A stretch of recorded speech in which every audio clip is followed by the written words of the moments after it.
Well, hello and welcome to I Love Gay today. And we are back in Los Angeles again today. This time we're with Kirk Snyder. How are you, Kirk? Hi, how are you, Matt? It's so good to connect with you. Our paths had crossed many years ago. I haven't met you even as we are now, but when you came out with some of your original works in the field of diversity and inclusion and people looking for paths to success and work, but you were there. Yes, thank you. And it's so great to be here to talk about all of that relative to where we are in the workplace today. And those first two books that you talked about, and Gay Wired was so wonderful to promote those and give me coverage. So it's really a pleasure to come full circle today. But Lavender Road to Success, which was written, my gosh, 2003, really one of the first career books for the LGBTQ community. Yeah. And sort of groundbreaking because I think it was the first perhaps that was research based. Yeah. And that led to the G Quotient, which the G stands for gay. Yep. And when we came up with that title, if I remember right, I was obsessed with James Bond and watching all the old James Bonds. And so I thought that sounded very James Bond-esque, the G Quotient. But it really was a groundbreaking book, and that got, my gosh, publicity all over the world. So yeah, that's when I saw your name. I was like, wait a second, I remember him, but it was quite a while ago. And but in addition, we have another fun little tidbit, which is that we're both you're a professor at USC, and that's where I went. That's my alma mater. It's where I went to school. Absolutely, me as well. I think we were probably there at the same time. Yeah. Should we say what year we were there? I'll throw mine I out. graduated, I don't care, it's all public. I graduated in 1985 from USC. You beat me by 2 years. I was 83 to 87. And I was So hanging yeah, out at we that were there. I was hanging out at that geeky other side of campus where the aerospace engineers were hidden. The engineering school. Yeah. So yeah, what a great school. And believe it or not, I will celebrate 21 years there as an administrator and professor in January. Yeah. So they couldn't get rid of me. I love that. I love that. But now, yeah, you've just come out with a new book. It's Finding Work You Love, but seems extremely timely. Who would have known that as you were publishing this year that there was going to be so much involved with, so many people out of work and young people trying to make their way through pandemic and quarantine. But yeah, just I guess tell us a little bit about all that. Great. Thank you so much. Is it completely cheesy if I hold it up? I've actually got a copy. I'm really proud. It's so I try not to be obnoxious about it. Finding Work You Love, and which I love the way the artwork turned out. So yeah. What's interesting? Oh, I hit my computer. What's interesting about this book, and thank you for pushing us forward multiple years since the G Quotient. Yeah. And what I love about this book, it's rooted in Lavender Road to Success, because what that book really was all about, it was we have to be valued for who we are as human beings in order to reach our full potential. And that book was very much about helping people recognize the value in the LGBTQ community that we all bring to the workplace and how to sort of align that. And it was based on the successes and the challenges that people in the community had at that point up into in the world of work and their careers. And so fast forward, it was a principle that was so close to my own heart because until I got into higher education, I never felt valued for who I was as an out gay man. And early on in my career, I became my own gay-friendly boss. My major when I was at USC was in the entrepreneur program. Okay. And I had had some very negative experiences out of college, going out and interviewing and surveying where am I supposed to fit into all of this. And so that first book was very much about other people like me, because I know what it's like to be in a job that you hate or that you don't feel valued. And I know now what it's like to be excited about going to work and feel valued for who I am. And so that evolved, which everyone brings a unique profile of who they are, which is made up of your personality, certainly sexual orientation, gender identification, work values, all of these different things, talent, skills,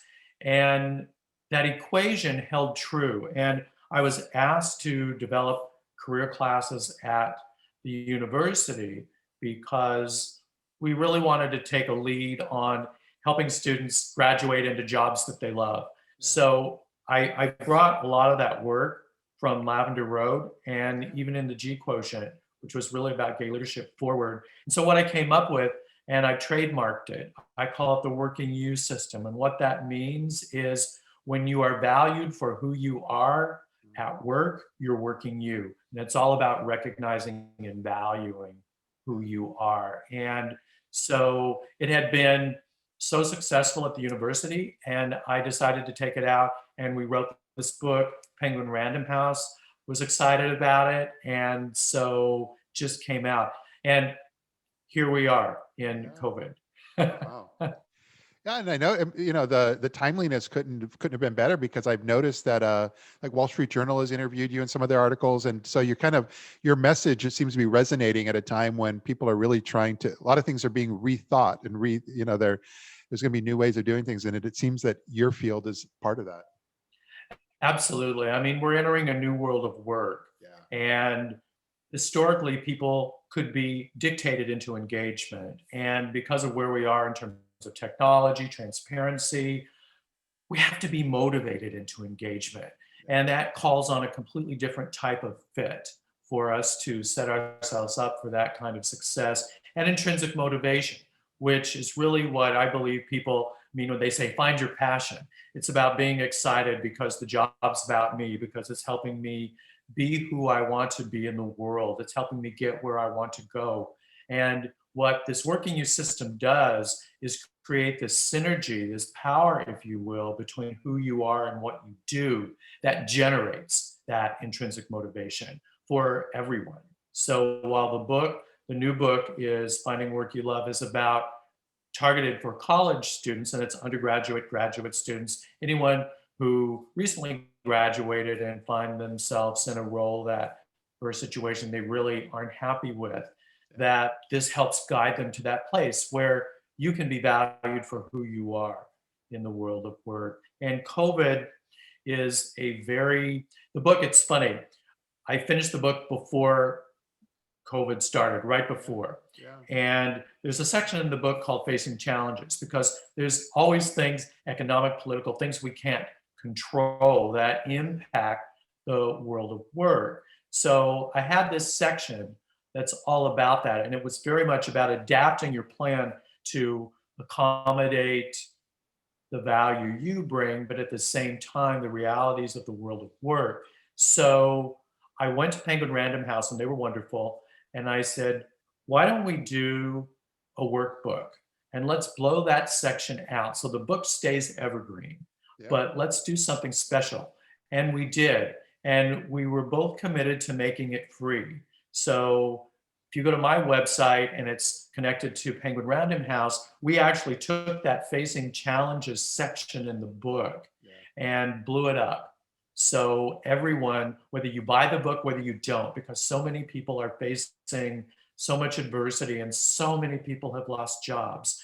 And so what I do is take a look at markets that are thriving during this time and really help you adapt to the COVID-19 job market. And I'm just so happy that it's out there and that it's free for anyone who needs it. So I always say, just share it with as many people that you know are having a difficult time in this job market, because there's a lot of people that not just have lost jobs, but struggling to find jobs and just questioning what value, again, do I bring? And hopefully this is a resource. And I was so excited when I brought it up to Penguin Random House. They're like, yes, let's do this. And yes, let's make that free for everyone.